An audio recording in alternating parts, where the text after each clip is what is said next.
Hello दोस्तों, अगर आपको डॉक्टर ने क्लोनाफिट 0.5 mg टैबलेट प्रेस्क्राइब की है या आप इसके बारे में जानना चाहते हैं तो ये वीडियो आपके लिए है। इसमें हम क्लोनाफिट के contents, uses, onset of action, mechanism, precaution, side effect और लॉन्ग टर्म इफ़ेक्ट्स के बारे में डिटेल में समझेंगे। तो दोस्तों, मेरा नाम है हरिंदर और मैं एक फार्मासिस्ट हूँ।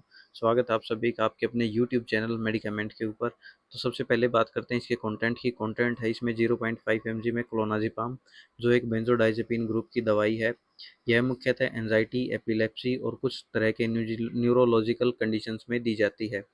ऑनसेट ऑफ एक्शन इसका 20 से 40 मिनट के अंदर शुरू हो जाता है और इसका पीक इफेक्ट जो है 1 से 2 घंटे में आता है। इसका असर आपके शरीर पर लगभग 6 से 12 घंटे तक रह सकता है।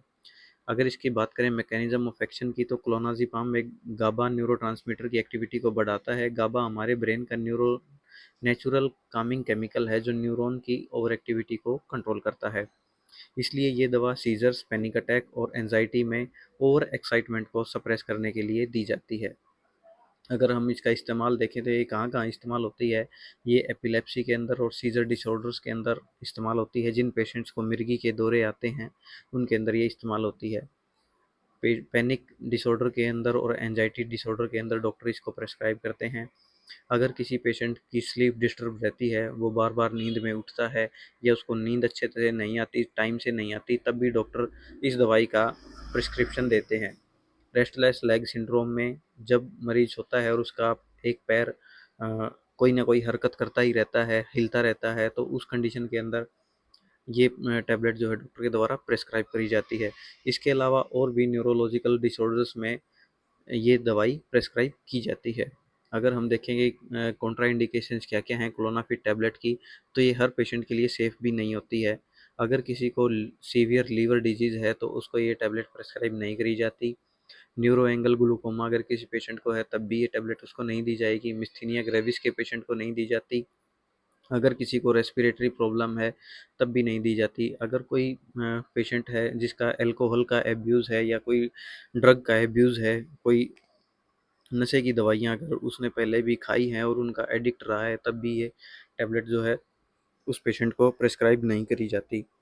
प्रिकॉशन क्या-क्या देन रखनी चाहिए इस दवाई के साथ में, तो ये दवा हमेशा डॉक्टर की प्रिस्क्रिप्शन पे ही लेनी चाहिए। ड्राइविंग या मशीनरी ऑपरेट करते समय इस दवाई का इस्तेमाल नहीं करना चाहिए, क्योंकि ये नींद ला सकती है। प्रेगनेंसी और ब्रेस्ट फीडिंग में बिना डॉक्टर की एडवाइस के इस दवा का उपयोग न करें।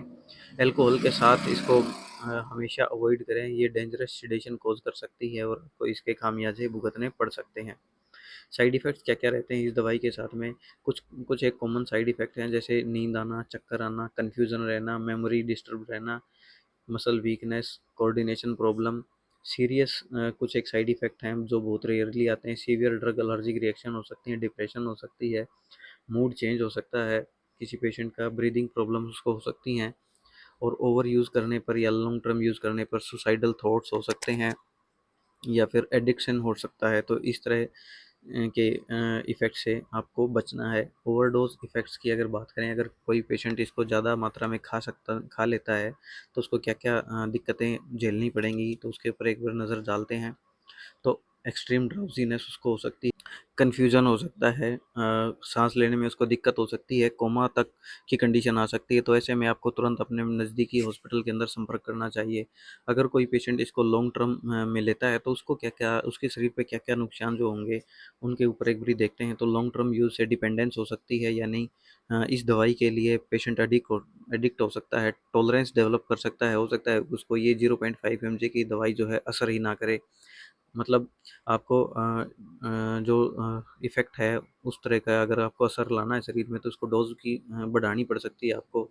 दवाई छोड़ने पर विथड्रॉवल सिंड्रोम हो सकते हैं, जैसे एंजाइटी, ट्रिमर्स और सीज़र हो सकते हैं। इसलिए केवल शॉर्ट समय के लिए इस दवाई को लें, डॉक्टर की सुपरविज़न में ही लेना चाहिए। जितने दिन के लिए अपनी दवाई को प्रिस्क्राइब किया है, उतने दिन के लिए ही लेना चाहिए। तो दोस्तों, ये था क्लोनाफिट 0.5 mg टैबलेट के बारे में पूरी जानकारी। याद रखें, ये एक पावरफुल दवा है और बिना मेडिकल एडवाइस के इसका यूज़ कभी नहीं करना चाहिए। अगर आपको वीडियो हेल्पफुल लगा है तो वीडियो को लाइक करें, चैनल को सब्सक्राइब करें और शेयर करें इस वीडियो को, जो भी पेशेंट इस दवाई को ले रहा है। अपना ध्यान रखें। सभी को धन्यवाद।